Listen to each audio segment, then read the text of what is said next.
Okay, this is what we're working on today. Put an Evergreen motor in, blower wheel,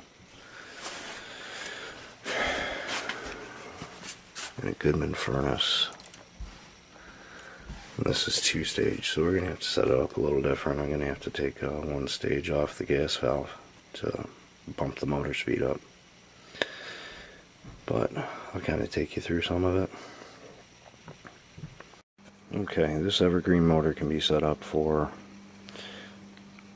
I don't think you can see it, but that's 115 volt and 230 volt. So you can use it on a rooftop or air handler, or you can use it on a regular standard residential furnace. So we got to make sure to put the appropriate one in there. That was 230.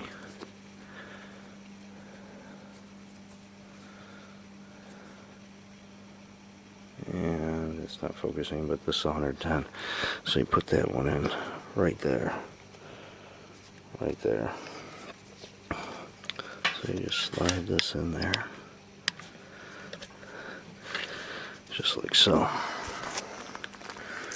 Now here are the harnesses. We got low voltage harness, high voltage harness. I got a hot, a neutral, and then I got two I don't know, these determine horsepower, so I'll show you how to do that. But then we gotta plug them into the motor. So L1, L2, so this one goes in like so.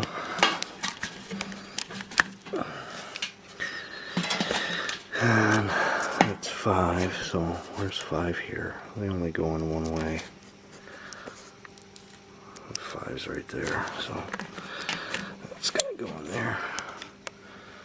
So get the old motor out, the new motor mounted in.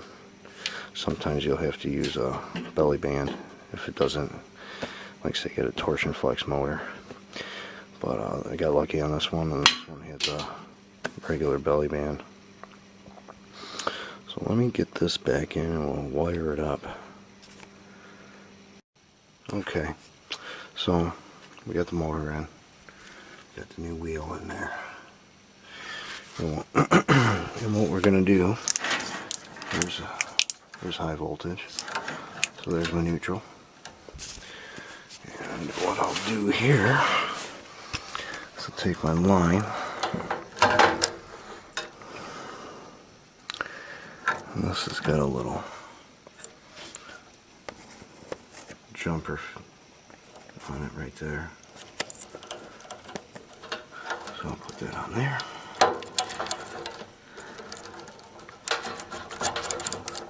And I'll put my line right there. So there's my high voltage hookup. Piece of cake. Now what I have to do is I gotta get my signal wires. My signal wires right here. Okay. Focus. There you go. So I'm gonna make this thing a 1 horsepower motor, so I think I'm gonna tie these. I gotta tie these two together, and then I gotta run pigtails. One off high heat, one off cooling, and one off low heat. And I'm gonna tie all of them together. That is not high and low speed. That does not designate your speed. That's just a signal wire to say, okay, I need to start. Then what tells it the speed are your low voltage wires. That's going to tell you the speed that it needs to go by 24 volts. So just keep in mind when you're installing these motors, these Evergreen DC motors, that the black and red are not high and low speed. These are signal wires, and I'll show you how to hook them up. Okay, what we're going to do is we're going to do the signal wires right now, the black and red one right there. Now the signal wires are going to designate your horsepower. So right now I'm working with a 1 horsepower Evergreen motor, And if I tie black and red together to my signal wires, right there, and I tie these two together, all these together, that gives me 1 horsepower. Now, if I cap the red, just use the black on the signal wires, or my wire taps, or my motor taps, that gives me 3/4 half horsepower. And if I cap the black, use the red, that gives me half horsepower. I'm in a situation where I need, see what it says, connect black HV1 and red HV2 together. So I need 1 horsepower.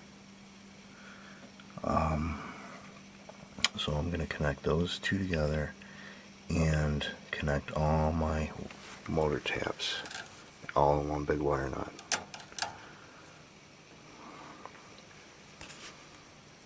So there we go. I got my taps.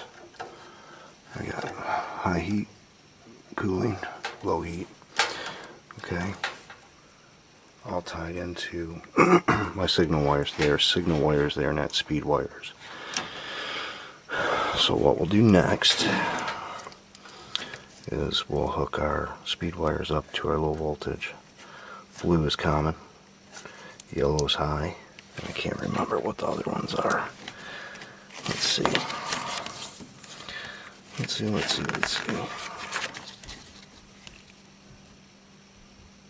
Blue's common, white's low, brown's medium low, orange is medium high. So we'll get those connected up. Okay, that's how I hooked it up. So I got my low speed there, my high speed for my high heating. This is my W1, so that's energized all the time and heating.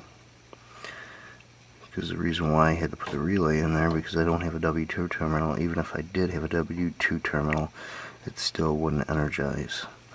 It still wouldn't energize one of the heating speeds, or the high heating speed, because basically it's a dead terminal. And the only time you get power on W2 is when you get it from a thermostat. So W1 is energized all the time. So I have this on 4, which is my common. 2 is normally open, and 5 is normally closed. So now I'll always have power on my common here from W1. So what I did, when this thing goes in the second stage, provides 24 volts to the gas valve, and it's also going to provide 24 volts to my relay. So when it provides 24 volts to the relay, what happens is then it closes the relay, activates my high stage, and deactivates my low stage. And I have my common wire hooked up there. Yeah, this common can go to the board, or go to any common around. It just needs a common. It could go to the transformer if you wanted to. So that's my solution to a timer with an Evergreen motor. You know, a fan timer. You know. So we'll get this thing started up, and this motor finds its own direction. So we'll watch that happen. Okay, let's get it started up. If I can find the switch over here. There we go. Okay, I got it to fan only. So there, it's running in reverse.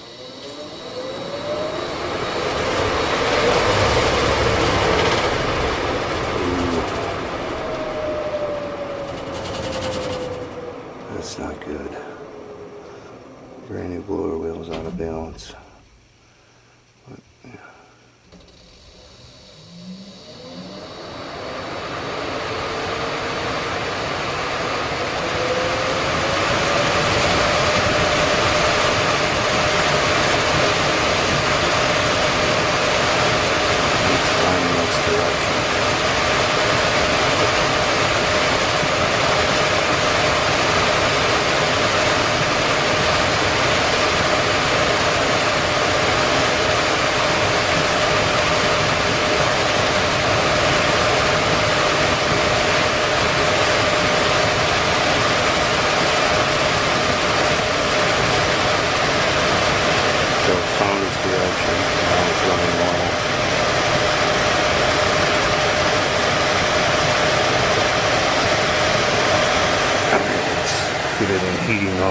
from there.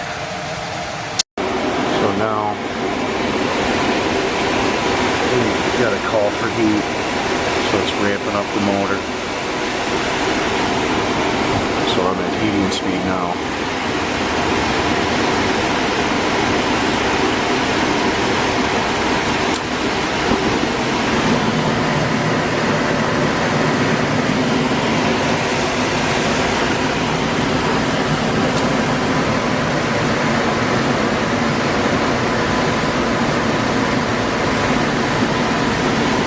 See what I got for voltage here on my relay. Okay, I had to reduce the horsepower. I went from 1 to 3/4. I was just moving too much air. But my relay works as it's supposed to. When I tie it into the second stage, it activates the relay, it activates a different motor speed tap. So this thing works like a charm. Now I'm not energizing two motor speed taps at a time just by using a relay to isolate it. But that's it for this Evergreen motor install. It's going to save a little money on running air and the heat. It's pulling less amps than an older motor. But we're going to have a constant low. So once this thing's running on low all the time, keep the air circulating, and it'll even out out. But that's it for this Evergreen motor install. This one was kind of complicated due to the relay we had to put in here for the second stage. But that's kind of how you do it if you ever run into an issue. So there's always a solution for everything. You just got to figure out how it's got to actually work. Sometimes you even got to draw it on paper. But I'm all set, guys. Like and subscribe and share. Thanks. Okay, so we cannot energize 2 low voltage leads at a time. This is a 2-stage system. So what I have to do is I don't have a W2 terminal down here. And even if I had a W2 terminal, W1 and W2 would be energized at the same time, and I can't energize 2 leads at the same time. With 24 volts, I'll smoke the motor head. So my solution is single pole relay. So I got my coil here. So I'm going to have my W1 coming in on my common. Right there. 4 is my common. 5 is my normally closed. So W1's there. Then my low motor speed's on this one, number 5. So when the thing switches in the high, I'm going to take my high stage gas valve, tie it into my coil. So it's 24 volts. So I'll tie my high stage gas valve into one side, common into the other.